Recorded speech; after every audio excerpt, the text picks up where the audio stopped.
네, 안녕하세요. 변액보험에서 가장 중요한 102문제, 에센셜 102제 함께할 최돈호라고 합니다. 이번 시간은 우리 첫 번째 시간이고요. 금융시장의 이해와 관련된 중요한 문제부터 살펴보도록 하겠습니다. 자, 먼저 1번 문제인데요. 다음 중 단기 금융시장 및 금융상품에 대해서 맞게 설명한 것은, 문제를 푸실 때 맞게인지 틀리게인지 잘 보시는 거 확인하시고요. 1번, 일반적으로 만기 1년 미만의 금융상품이 거래되는 시장을 말한다. 그렇죠. 1번이 지금 맞는 것 같죠? 2번, 유동성이 높으며 만기가 짧아 금리 변동에 따른 가격 변동폭이 크다. 자, 유동성이 높은 거 맞고요. 만기가 짧은 것도 맞는데요. 그렇다고 한다면 금리 변동에 따른 가격 변동폭은 큰 것이 아니라 오히려 작겠죠. 틀렸고요. 3번, 주식시장과 자산유동화 증권시장이 해당된다. 요거는 대표적인 장기 금융상품이고요. 금융시장에서 거래되는 상품들이고요. 우리가 단기 금융시장에서는 그거보다 만기가 짧은 콜이라든지 RP, CP, CD 이런 이제 시장성 상품들이 거래가 많이 되고 있죠. 틀렸고요. 4번, 장기 금융상품은 단기 금융상품보다 기대 수익률이 낮다라고 했는데, 기간이 길면 아무래도 기대 수익률은 높겠죠. 요거는 이제 낮다고 했으니까 틀렸고, 그렇다고 한다면 1번이 정답이 되겠습니다. 자, 관련된 연관 문제 같이 한번 보실게요. 자금 수요자와 자금 공급자가 금융시장을 통하여 자신의 책임과 계산으로 자금을 거래하는 방식. 자금 수요자는 돈이 이제 필요한 사람이고요. 자금 공급자는 여유가 있는 사람이죠. 이 두 사람이 직접 자기 계산으로 거래하기 때문에 이런 금융을 직접 금융이라고 하고요. 반대로 자금 수요자와 자금 공급자가 서로를 탐색하기가 어렵기 때문에 중간에 은행이라고 하는 매개체가 있어서 중개 역할을 하는 그런 거래, 요걸 저희가 간접 금융이라고 하죠. 비교해서 기억해 주시고, 간접 금융의 중개 매개체는 은행이다라고 하는 것도 기억해 주시고요. 다음에 금융시장의 거래 비용 중에서 그 금융거래 의사를 밝히고 거래 상대방을 찾는 데 소요되는 비용, 요거는 거래 상대방에 대한 탐색 비용이라고 하죠. 이런 용어들 자주 출제되고 있으니까 챙겨봐 두시면 좋을 것 같습니다. 관련된 함정 한번 볼게요. 확실성이 낮고 수익이 높은 금융상품을 선호하는 투자자를 위험 회피형이라고 한다. 자, 확실성이 낮은 대신에 수익이 높은 그런 금융상품을 선호한다면 위험 회피형이 아니고 위험 선호형이 되겠죠. 위험 회피형은 확실성이 높고 대신에 수익이 좀 낮은 그런 금융상품을 선호하는 유형으로 구분할 수 있을 것 같고요. 금융시장이 조직화되고 효율적으로 발달하게 되면 거래 비용이 증가한다. 증가하는 것이 아니라 오히려 감소하겠죠. 이런 부분들 잘 챙겨두시면 좋을 것 같습니다. 자, 에센셜 2번 문제, 단기 금융시장과 장기 금융시장의 차이점에 대한 문제인데요.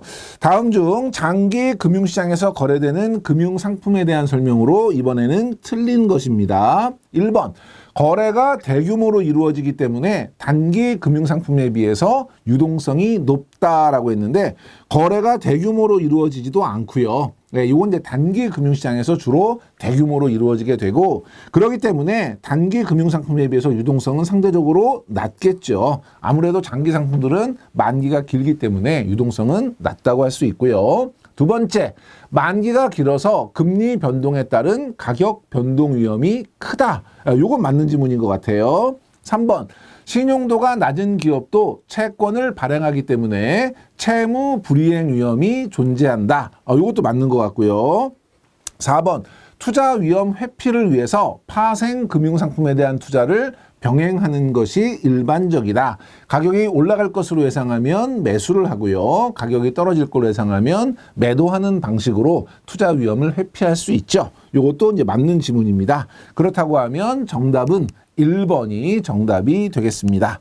자, 관련한 문제 한번 살펴볼게요. 장기 금융시장에서 거래되는 가장 대표적인 상품 세 가지가 있죠. 채권, 주식, 자산유동화증권. 요건 여러분이 꼭 기억하시고 다음 중 장기 금융시장에서 거래되는 상품으로 잘못된 것은 할 때 요 세 개 말고 단기 금융시장에서 거래되는 거 하나 넣어놓고 맞춰라 이런 문제가 나올 수도 있으니까 요 세 개는 여러분이 꼭 암기하시는 것을 권유드리고요. 두 번째, 금융기관이 상호 간에 초단기로 자금을 거래하는 시장으로 만기가 1일인 이길물 거래가 대부분을 차지하는 금융시장. 금융기관 간에 짧게 돈을 빌릴 때 전화로 빌린다 그랬죠. 그래서 우리가 이거를 콜시장. 이때 거래되는 대출을 콜론, 거래되는 자금을 콜머니, 적용되는 금리를 콜금리라고 한다 그랬죠. 콜시장도 기억해 주시고 연관 함정 한번 보겠습니다. 기업어음 양도성 예금증서는 장기 금융시장에서 거래되는 상품이다. 단기 금융시장에서 거래되는 대표적인 상품이고요. 단기 금융시장은 자본시장으로 장기 금융시장은 자금시장이라고 부른다. 바뀌었죠. 단기 금융시장이 머니마켓, 자금시장이고요. 장기 금융시장이 캐피탈마켓, 자본시장이라고 부르겠죠. 세 번째, 장기 금융시장은 금융기관 등이 일시적으로 여유자금을 운용하거나 부족자금을 조달하는 시장이다. 이런 시장은 단기 금융시장이 되겠습니다. 이 두 시장의 구분은 자주 출제되는 부분이니까 꼭 비교해서 기억해 주시기 바랍니다. 자, 에센셜 3번은 단기 금융시장에서 거래되는 금융상품에 관련된 문제입니다. 다음 중 단기 금융시장 및 상품에 대해서 맞게 설명한 것은 1번, 보통 만기 3년 미만의 금융상품이 거래되는 시장을 말한다. 3년이 아니고 1년이죠. 두 번째, 거래가 소규모로 이루어지고 유동성이 낮다. 거래는 대규모로 이루어지고 유동성은 높겠죠. 만기가 짧으니까요. 세 번째, 양도성 예금증서는 만기 전 중도 환매가 가능하다, 불가능하죠. 그렇기 때문에 양도를 허용하고 있고요. 네 번째, 통화안정증권은 한국은행이 통화량을 조절하기 위해서 발행한다. 4번이 지금 맞는 것 같죠? 정답은 4번이 되겠습니다. 관련된 문제 한번 볼게요. 일정 기간이 경과한 후에 일정한 가격으로 동일한 채권을 다시 매수하거나 다시 매도할 것. 그래서 우리가 다시 환자, 살 매자, 팔 매자. 그래서 우리가 환매 조건부 채권. 그래서 repurchase paper, RP라고 불렀죠. 그래서 여러분 이것도 같이 기억해 주시고요. 두 번째, 기업이 단기 자금을 조달할 목적으로 상거래와 관계없이 발행한 융통어음, 상거래가 수반되는 것을 우리가 진성어음이라고 한다면 상거래와 관련 없는 신용어음을 우리 융통어음이라고 하고요. 기업이 자금을 조달할 목적으로 발행한 것이기 때문에 기업어음이라고 합니다. 이걸 우리 이제 CP, Commercial Paper라고도 하고요.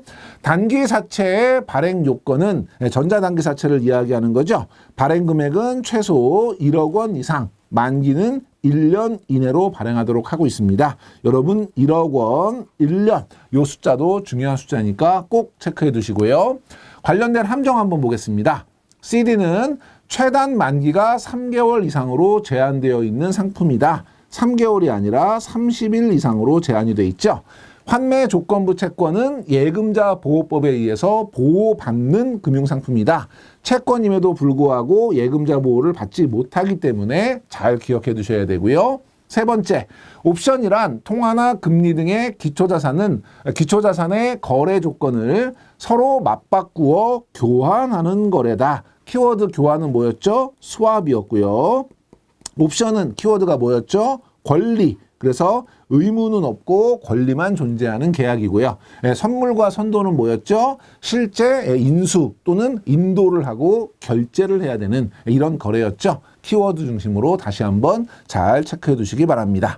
자, 에센셜 4번 한국은행의 통화 정책과 관련된 문제입니다. 다음 중 한국은행의 금리 정책에 대한 설명으로 올바른 것은이에요. 1번, 기준금리는 통화안정증권 금리를 고려해서 결정한다. 통화안정증권이 아니고 우리 환매조건부 채권 RP 7일물 금리를 고려해서 결정하죠. 2번, 한국은행은 통화정책 운영체계로서 물가안정 목표제를 채택하고 있다. 정부와 협의한 중기 물가 물가 목표를 정해놓고 그 물가 안정 목표제가 기준이에요. 그래서 여기서 또 하나는 통화량과 같은 중간 목표는 두고 있지 않다 하는 것도 기억해 주시고요. 3번, 기준금리는 금융통화위원회에서 분기별 1회 결정한다. 분기별 1회가 아니라 연 8회죠. 원래 이제 매월 결정하던 것을 분기 말 3, 6, 9, 12월에 열지 않기 때문에 3, 6, 9, 12월을 제외한 연 8회 결정하고 있고요. 4번, 일반적으로 물가 상승률이 높아질 것으로 예상이 되면 돈값을 같이 올려야 되겠죠. 기준금리를 인하하는 것이 아니라 인상해야 되겠죠. 그렇다고 하면 정답은 2번이 정답이 되겠습니다. 연관된 문제 한번 볼게요. 금융통화위원회의 기준금리 결정 시 고려사항은 무엇인가? 제일 중요한 건 물가, 우리 물가 안정 목표제니까 물가 동향하고요. 국내외 경제 상황, 경기가 침체되면 경기를 부양하기 위해서 금리를 낮추고요. 경기가 과열되거나 물가가 인상하면 금리를 높여서 경기를 진정시키게 되겠죠. 금융시장 여건 이런 것들을 종합적으로 고려하고 있고, 두 번째, 파생 금융시장에서 거래되는 주요 파생 금융상품의 종류. 첫 번째, 선도 선물. 키워드는 뭐였죠? 인도 결제였고요. 두 번째, 옵션. 키워드는 뭐였죠? 권리였고요. 세 번째, 스왑. 키워드는 뭐였죠? 교환. 이것도 여러분이 다시 한번 정리해 두시기 바랍니다. 자, 연관된 함정 한번 볼게요. 첫 번째, 일반적으로 자금 공급이 증가하면, 물건으로 생각하시면 공급이 증가하면 가격은 어떻게 돼요? 네, 떨어지죠. 우리 돈의 자금의 가격은 금리죠. 금리는 어떻게 돼요? 상승하는 것이 아니라 하락하겠죠. 두 번째, 한국은행 금융통화위원회는 매월 기준금리를 결정한다. 매월이 아니고 연 8회 결정한다 그랬고요. 기준금리의 결정은 즉시 실물경제에 영향을 미친다. 초단기금리인 콜금리 같은 데는 즉시 영향을 미치지만 콜금리 다음에 단기금리, 장기금리, 중기금리, 장기금리, 실물 경제에는 6개월에서 12개월 정도 시간이 흐른 뒤에 시차를 두고 영향을 미치게 되겠죠. 즉시라고 하는 것이 틀렸고요. 4번, 일반적으로 금리 상승 시에는 기업의 투자가 확대되는 효과를 기대할 수 있다. 금리가 상승하면 자금을 조달할 때 대출금리 같은 것들이 오르는 거죠. 그러면 자금 조달에 대한 부담이 커지니까 기업의 투자가 확대되는 것이 아니라 오히려 축소되겠죠. 이런 함정들 잘 골라내 주시면 좋을 것 같습니다. 자, 에센셜 5번은요. 한국은행 통화정책에 관련된 문제 계속 보겠습니다. 다음 중 기준금리에 대한 설명으로 틀린 것은이에요. 1번, 기준금리를 인상하면 경기를 진정시키고 인플레이션을 억제하는 효과가 있다. 그래서 이제 과열됐을 때, 물가가 많이 올랐을 때 주로 인상을 하겠죠. 맞는 것 같고요. 2번, 금리 결정은 콜금리에 즉시 영향을 미친다. 초단기금리에는 즉시 영향을 미치죠. 실물 경제에는 시차를 두고 영향을 미치고요. 3번, 금리는 실물 경제 활동에 영향을 미친다. 영향을 미치는 건 맞죠? 시차를 두고 영향을 미치고요. 4번, 기획재정부에서 기준금리를 결정한다. 기획재정부가 아니라 한국은행의 금융통화위원회에서 결정하겠죠. 정답은 4번이 정답이 되겠습니다. 연관된 문제 한번 볼게요. 금리의 세 가지 역할은 무엇인가? 첫 번째는 현재 소비와 미래 소비의 가치를 동일하게 유지하는, 그러니까 지금 소비를 하지 않고 미래 소비하는 대가로서 우리가 금리, 이자를 얻을 수 있는 것이고요. 두 번째, 자금의 수요 및 공급 규모를 결정해주는 역할을 하고요. 세 번째, 필요 부분에다가 적절하게 자금을 배분하는 역할을 하죠. 간혹 가다가 다음 중 금리의 역할로 보기 어려운 것은 할 때 1, 2, 3번 뒤에 이제 4번 하나 써놓고 맞춰라 뭐 이런 문제 나오기도 하거든요. 금리의 역할 세 가지 다시 한번 기억하시고, 기준금리 결정으로 인해서 즉시 영향을 받는 초단기금리, 이거 뭐죠? 콜금리가 되겠죠. 이것도 역시 여러분이 기억해 주시고, 관련된 함정 한번 보겠습니다. 금리는 물가 상승을 통해서 국가 경제 상승 기능의 역할을 한다. 국가 경제가 침체냐 과열이냐에 따라서 경제를 조절하는 역할을 하는 것이고, 반드시 국가 경제 상승 기능의 역할을 한다고 보기는 어렵겠죠. 이건 좀 잘못된 지문이고요. 두 번째, 경기가 상승하면 투자 수익률이 낮아져서 금리가 낮아진다. 경기가 상승하면 투자 수익률은 상대적으로 높아지겠죠. 그러니까 금리도 높아지는 것이 일반적이고요. 세 번째, 기준금리의 결정은 즉시 실물경제에 영향을 미친다. 즉시가 아니고 시차를 두고 영향을 미치고 있고요. 한국은행은 경기 침체 시 일반적으로 금리를 인상하는 정책을 사용한다. 경기가 침체됐으니까 소비와 투자를 살리기 위해서 돈을 쉽게 빌리게 해줘야 된다 그랬죠. 금리를 인하해야죠. 네, 마지막 표면금리가 동일한 예금이면 실효금리도 동일하다. 표면금리가 똑같이 5%라고 하더라도 이게 일반 과세인지 비과세인지 과세 여부에 따라서 달리인지 복리인지 이자 불이 방법에 따라서 실효금리는 다 달라지죠. 그렇기 때문에 금융상품을 비교할 때는 실효금리로 비교를 하셔야 되고요. 이것도 틀렸죠. 이런 함정들 잘 보시고요. 자, 에센셜 6번 금리의 종류에 관련한 문제입니다. 다음 중 금리의 기본 원리에 대한 설명으로 틀린 것은 1번 경기가 좋아지면 투자 수익이 낮아져서 금리는 하락한다. 투자 수익은 높아지고 금리는 올라가죠. 2번 금리가 올라가면 가계 저축은 증가한다. 이자가 많아지니까 저축을 많이 하겠죠. 저축이 증가된다는 건 자금 공급이 늘어난다는 것이고 금리가 올라가면 대출이자가 올라갈 거니까 자금의 수요는 줄어들겠죠. 요게 지금 맞는 설명인 것 같아요. 그 다음에 금리가 올라가면 자금 수요가 줄어든다. 그렇죠. 대출이자가 올라가니까 수요는 줄어들고요. 반대로 공급은 늘어나고요. 금리는 현재 소비와 미래 소비의 가치를 동일하게 유지해주는 역할을 하죠. 틀린 거 고르라고 했으니까 1번이 정답이 되겠습니다. 자, 관련된 문제 한번 보겠습니다. 금융상품의 금리 수준을 비교할 때 기준이 되는 금리, 요거는 이자불이 방법, 과세 방법 다 해서 실제 손에 쥐는 또는 실제 부담해야 되는 금리, 이름이 뭐였죠? 실효금리로 비교를 해야 되고요. 얘는 뭐랑 비교해야 돼요? 실질금리하고 비교해야 되죠. 실질금리는 뭐였죠? 물가가 반영된 금리를 우리가 실질금리라고 했어요. 거꾸로 설명하는 문제 자주 출제되고 있으니까 헷갈리지 않도록 실효금리, 실질금리 잘 구별하시고, 자, 다음 중에서 3년 만기 정기예금에 가입했을 경우 만기에 가장 많은 이자를 수령할 수 있는 방식은, 자, 달리와 복리를 비교하게 되면 달리가 일단 그냥 기간마다 이자를 주니까 받는 돈은 제일 적을 거고요.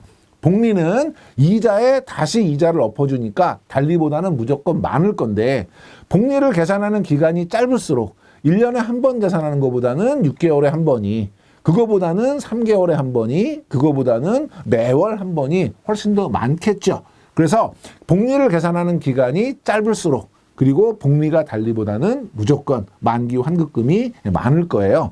그러니까 1번 6개월 복리, 2번 월 복리, 3번 달리, 4번 연복리니까요. 제일 많은 건 뭐예요? 월복리가 제일 많겠죠. 2번. 그 다음이 뭐예요? 6개월 복리가 많을 거고요. 그 다음에 연복리가 많을 거고, 제일 작은 것은 달리이겠죠. 이런 것도 여러분이 다시 한번 기억하시고, 관련 함정 한번 보겠습니다. 명목금리는 실질금리에서 물가 상승률을 차감해서 계산한다. 자, 명목금리가 아니라 요건 앞뒤가 바뀐 거죠. 단순한 명목금리에서 물가 상승률을 뺀 물가가 반영된 금리를 우리가 실질금리라고 하는 것이죠. 두 번째, 물가 변동 고려 여부에 따라서 표면금리와 실효금리로 구분한다. 표면금리와 실효금리가 아니라 위에 있는 문제처럼 명목금리와 실질금리로 구분하는 것이죠. 표면금리와 실효금리는 여기에 과세 방법이나 이자 불이 방법 같은 것들을 감안한 실제 쥐어지는 그런 금리, 요걸 우리가 이제 실효금리라고 정의했었고요. 투자 상품의 경우 명목금리를 비교해서 선택해야 된다. 명목금리가 아니라 실효금리를 비교해서 선택을 하셔야 되겠죠. 이런 함정도 주의하시고. 자, 에센셜 7번은요. 금융투자업자의 고유 업무와 관련한 문제입니다. 다음 표에서 설명하는 금융투자업자의 고유 업무는 무엇인가? 누구의 명의로 하든지 자기의 계산으로가 키워드가 되겠죠. 금융투자 상품의 매도, 매수, 증권의 발행, 인수, 그 청약의 권유, 청약의 승낙을 영업으로 하는 것 해서 누구의 명의로 하든 자기의 계산으로는 누구예요? 투자 매매업자죠. 1번이 정답이 되겠고요. 누구의 명의로 하든 타인의 계산으로 중개만 하는 것을 투자 중개업자, 실제 펀드처럼 집합해서 운영하는 거를 집합투자업자, 믿고 맡겨서 자산을 맡아서 수탁하는 것을 신탁업자. 투자 일임업자와 투자 자문업자는 집합 투자가 아니라 단독 투자라 그랬죠. 그래서 자문만 하면 투자 자문업자, 맡아서 운영해주면 투자 일임업자로 구분했어요. 정답은 1번 투자 매매업자가 되겠고요. 연관된 문제 한번 보겠습니다. 금전, 부동산 및 동산, 기타 재산권을 수탁을 받았대요. 위탁자의 이익이나 특정 목적을 위해 관리하는 금융투자업자의 고유 업무, 신탁업이 되겠죠. 신탁업. 자본시장의 4가지 기본 방향. 첫 번째는 열거하던 것을 한꺼번에 묶어서 포괄주의 규율체계로 바꿨고요. 두 번째, 업종별로 규율하던 것을 기능별로 규율하도록 바꿨고요. 세 번째, 업무 범위를 허용하면서 우리의 업무 범위를 확대했고요. 그러다 보니까 이해상충 발생 가능성이 높아지기 때문에 투자자 보호 제도를 선진화하는 4가지 기본 방향, 이것도 여러분이 기억해 주시고, 자, 연관 함정 보겠습니다. 부동산 중개업은 금융투자업자의 업무 중에 하나이다? 아니죠.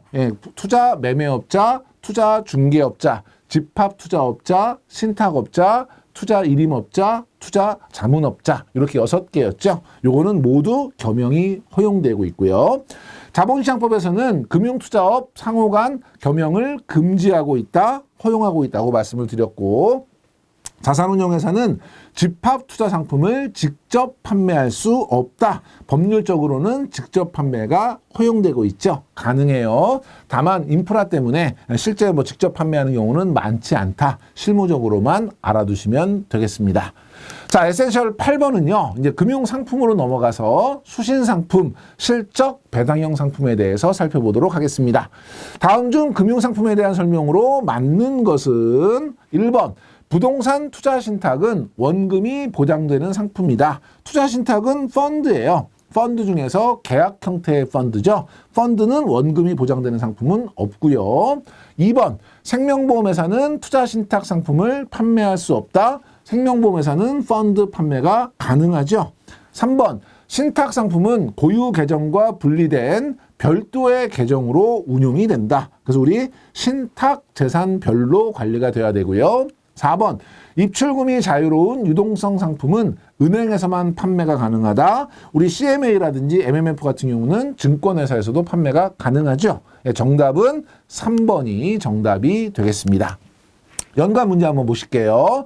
시장 실세 금리에 의한 고금리와 자유로운 입출금, 결제 기능이 결합된 은행 상품으로서 단기간 목돈을 운영할 때 유리한 예금 상품의 머니 마켓이죠. 그래서 MMDA, 디파짓 어카운트는 예금 상품이니까 얘는 이제 시장 금리부 상품. 그래서 우리 MMF하고 동일한 상품이긴 한데 원금이 보장된다는 게 특징이었죠. 펀드의 수익률이 시장 수익률을 따라가도록 설계되고 운용되는 펀드. 시장 수익률은 시장 평균, 뭐예요? 인덱스를 얘기하는 거죠. 주가 지수를 얘기하는 거예요. 그러니까 이런 펀드는 인덱스 펀드다. 이렇게 기억해 주시면 되겠고요. 함정 한번 볼게요. 시장성 상품은 만기 전 환매 시에 금융기관 창구에서 해지 절차를 통해서 가능하다. CD, RP 이런 것들은 해지를 하는 것이 아니고 의뢰를 해서 뭘 하죠? 매도라고 하는 절차, 시장에서 매각을 하는 거죠. 판매를 하는 거예요. 계약을 해지하는 것이 아니라 다른 사람에게 판매하는, 양도를 하는 매도를 통해 해지를 할 수 있다. 이렇게 여러분이 비교해서 기억해 주시면 좋을 것 같고요. 신용카드 회사는 여신 기능이 없이 수신 업무만을 취급하는 금융기관이다. 바뀌었죠. 신용카드 회사는 대출만 해주죠. 여신 업무만 하지 뭐 예금이나 적금과 같은 수신 업무는 하지 않아요. 그래서 이런 회사들을 여신 전문 금융기관이다 라고 표현하죠. 이런 함정들도 주의하시기 바랍니다. 자, 다음에 이제 우리 에센셜 9번은요. 투자신탁과 투자회사, 펀드의 특성에 대한 비교 문제죠. 다음 표의 투자신탁, 수익증권과 투자회사, 뮤추얼 펀드의 비교 내용 중 틀린 것은, 자, 9분의 설립 형태를 보니까 투자신탁은 계약 형태죠. 투자회사는 주식회사, 법인의 형태이고요. 투자자의 법적 지위는, 투자신탁은 수익권을 가지고 있는 수익자이고요. 투자회사는 주식을 가지고 있는 주주죠. 지금 요게 지금 바뀌었네요. 그러니까 나번이 지금 틀린 것 같고요. 다번, 발행 유가증권은 투자신탁 같은 경우는 수익증권을 발행하고요. 투자회사 같은 경우는 주식을 발행하죠. 관련된 우리 법률은 둘 다 펀드니까 자본시장법 둘 다 적용받고요. 투자신탁은 신탁계약이니까 신탁법, 그리고 투자회사는 주식회사니까 상법의 규제를 받습니다. 그러면 정답은 뭐예요? 나번이 정답이 되겠죠. 이럴 때 여러분 조심하실 게 뭐냐면 아무 생각 없이 보기가 가나 다라로 돼 있을 것이라고 생각하고 2번을 찍으시면 안 되는 거죠. 지금 보면 보기가 다가 나라예요. 정답은 3번이 정답이 되겠습니다. 이런 사소한 것들도 여러분이 꼭 챙겨두시고요. 연관 문제 한번 보겠습니다. 인덱스 펀드를 거래소에 상장해서 주식과 같이 자유롭게 거래할 수 있는 상품 이름만 기억하시면 되는 거죠. 상장 지수 펀드, 익스체인지 트레이딩 펀드라 해서 저희가 ETF라고 하고요. 상장 지수 펀드를 의미하는 것이고요. 자, 예금은행의 자금 조달 금융상품의 가중평균 금리를 반영해서 산출된 지수예요. 2010년 이후에 금융기관 주택담보대출의 기준금리로 사용되는 지수, 이것도 역시 용어만 기억하시면 되죠. 코픽스 지수고요. 관련된 함정 한번 보겠습니다. 투자신탁에서 발행하는 유가증권은 주식이다, 주식이 아니라 수익증권이 되겠고요. 대출금리는 과거에 변동금리를 주로 적용하였으나 최근에는 고정금리의 비중이 높은 편이다. 이것도 바뀐 거죠. 과거에는 고정금리가 많았지만 지금은 변동금리의 비중이 훨씬 더 높습니다.